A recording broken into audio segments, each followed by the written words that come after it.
বিপদ সকলের জীবনেই আসে, কিন্তু অনেক মানুষ বিপদ এলে ভগবানকে দোষারোপ করেন। বলেন যে আপনি আমাকে রক্ষা কেন করছেন না? আপনার প্রতি আমার মনে অপার ভক্তি, সর্বদা আপনার জপ করি, তাও আপনি না আমাকে এই বিপদ মুক্ত হওয়ার কোনো পথ দেখাচ্ছেন, না এই বিপদ থেকে আমাকে বের করছেন। এবার এটা হলো আপনার ভাবনা, আপনার দৃষ্টিভঙ্গি। এবার আমি বলি সত্যিটা আসলে কি। সত্যি হলো এটাই যে ঈশ্বর সবসময় আপনার সাথেই আছেন, থাকবেন।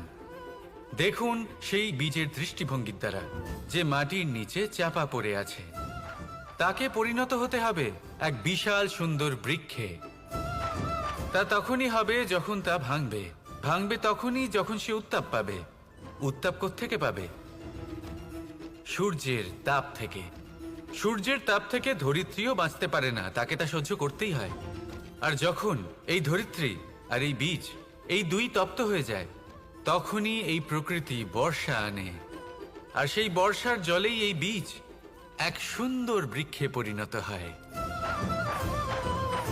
আছেন তো ঈশ্বর আমাদের সাথে সব সময়।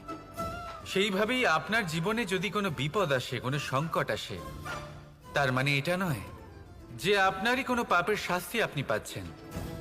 হয়তো ভবিষ্যতে আপনাকে একটা সুদৃঢ় কাঠামো হতে হবে, তার প্রয়োজন আছে। তাই এটা হলো তার ভিত। যতটা শিখবেন, যতটা শক্তিশালী হবেন, ততটাই দৃঢ় কাঠামো হবেন। নিশ্চয়ই দেখেছেন, অলংকার বানাবার পূর্বে সোনাকেও অনেক রকম পরীক্ষা দিতে হয়, আগুনে তপ্ত হতে হয়। সেইভাবেই যদি আপনি কখনো শূরবীর হতে চান, তাহলে লাক্ষাগৃহের তাপ সহ্য করতেই হবে।